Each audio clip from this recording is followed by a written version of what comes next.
The first thing you feel isn't love or warmth or your mother's embrace. It's sand. Endless, scorching, gets in every crevice sand. You slide out onto the desert floor of Tatooine, and the twin suns hit you like a double-barrel shotgun of pure heat. No cozy nest, no soft grass, just an ocean of beige misery that stretches to every horizon. Your legs buckle immediately because standing on sand is like trying to balance on a waterbed made of tiny burning crystals. You weigh about as much as a bag of groceries right now, but give it 30 years, and you'll be 4,000 kilograms of pure, hairy regret. Your mother towers above you, 2.5 meters of matted brown fur that looks like someone forgot to clean out a vacuum bag for several decades. She gives you one glance that roughly translates to, "Figure it out," before turning back to the serious business of searching for anything edible in this wasteland. No tutorial, no instruction manual. You're a living cargo hauler, and your training starts now. Your first few minutes involve wobbling around on legs that feel like overcooked noodles while trying to figure out which end is up. The sand gets everywhere. And when I say everywhere, I mean it's already working its way into fur you didn't even know you had yet. This stuff is going to be your permanent roommate for the next 30 years. Your mom nudges you toward her for your first meal, and congratulations, you're now a producer of what will eventually become the galaxy's most famous blue milk. Yeah, that stuff Luke Skywalker drinks at breakfast? That comes from you. You're basically a walking dairy factory with horns. Speaking of horns, you've got these tiny nubs on your head right now. Every year they'll grow another knob, like the galaxy's worst birthday present. By the time you're 20, your horns will be so curly they'll look like someone attached 2 giant cinnamon rolls to your skull. Great for determining your age, terrible for getting through doorways. Not that there are many doorways in the desert anyway. The herd starts moving before you've even figured out how your knees work. 40 other Banthas lumber along, and you're stumbling behind them, trying to keep up while your mom occasionally glances back with the Bantha equivalent of, "Hurry up. We don't have all day." The group travels in single file to hide their numbers, which sounds tactical until you realize you're staring at another Bantha's butt for the next 6 hours. This is your life now. A few weeks in, you encounter your first sandstorm. The adults huddle together, forming a wall of fur and flesh, while you and the other calves get shoved into the center.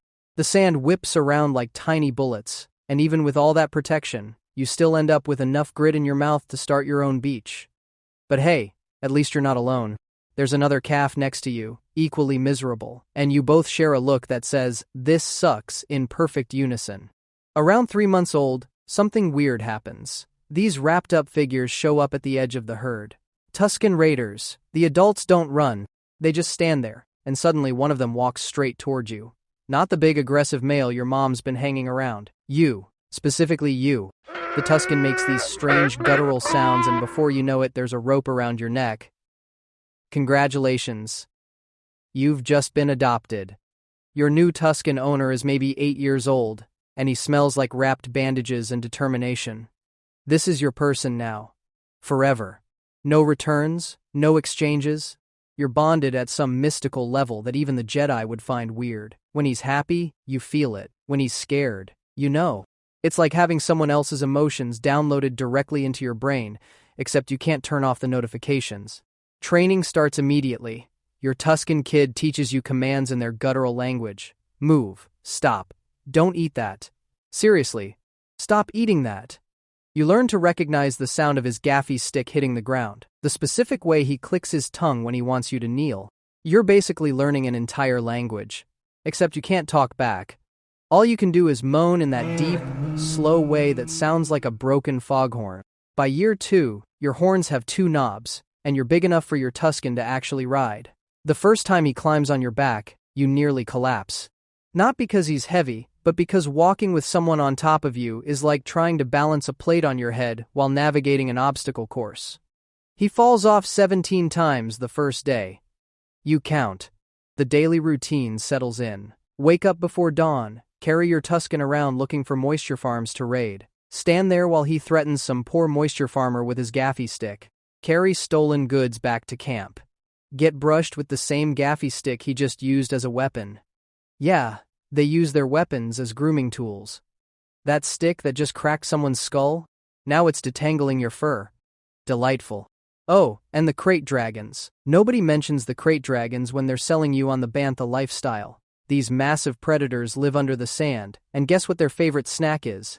That's right, you. The Tuskens have this brilliant strategy where they feed banthas to the dragons to make them sleep longer. Not wild banthas, domesticated ones.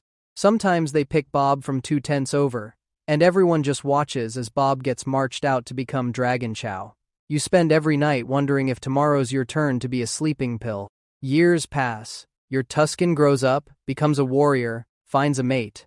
And here's where it gets really weird. When your Tusken gets married, you have to mate with his bride's Bantha. It's not a choice. It's like an arranged marriage, except nobody asked either of you, and the wedding ceremony involves a lot of grunting and sand. Romance is dead on Tatooine, and you're proof. Now you've got baby Banthas, and your Tusken has baby Tuskens, and the cycle continues. You watch your offspring get claimed by tiny Tusken children, that same rope going around their necks, that same confused look in their eyes. You want to warn them, but all that comes out is another foghorn moan. The raiding parties get more intense as your Tusken establishes himself as a warrior. You're carrying weapons now, supplies, sometimes prisoners. The single-file line trick gets old when you realize moisture farmers can count the number of raiders by the depth of your footprints anyway. You're not fooling anyone. But tradition is tradition. Your hide gets turned into everything. They make clothes from your fur, furniture from your skin, they ferment your milk into butter, turn your meat into jerky, even your dung becomes fuel for their fires. You're watching them plan out uses for parts of you that you're still using. Your Tusken looks at you sometimes with this expression that definitely means, that'll make a nice tent flap someday. 20 years in, your horns are spiraling like drill bits, and getting your head through anything is an exercise in advanced geometry. Your knees hurt. Your back aches from decades of carrying a fully armed Tusken warrior plus his camping supplies, weapons, stolen goods, and inexplicable collection of shiny rocks he insists on keeping. You're basically a living U-Haul with feeling. The desert hasn't gotten any cooler. If anything, those twin suns seem to have a personal vendetta against you. Your fur, which was supposed to protect you, has become a walking sauna. You smell like hot carpet mixed with whatever your Tusken had for breakfast, which was probably more of your blue milk turned into cheese. You're literally consuming products made from yourself. That's a level of recycling that even the most eco-friendly systems would find excessive. Then one day, your Tusken doesn't wake up. Maybe it was a Krayt dragon, maybe another tribe, maybe he just reached the end of his story. And here's the thing they don't tell you about that mystical bond. When your rider dies, you feel it. Not just emotionally, physically. Your body starts shutting down like someone pulled the plug on your life support. The other Tuskens watch you stumble around the camp. They know what's happening, and nobody intervenes. This is the way. You've got maybe a week, probably less. Your legs shake, your vision blurs, and that blue milk everyone loves so much? Production has officially ceased. You find a spot away from the camp, somewhere quiet where the twin suns can bake you one last time. As you settle into the sand for your final rest, you can't help but notice a young Bantha calf in the distance, probably just claimed by some 8-year-old Tusken, starting the whole ridiculous cycle again.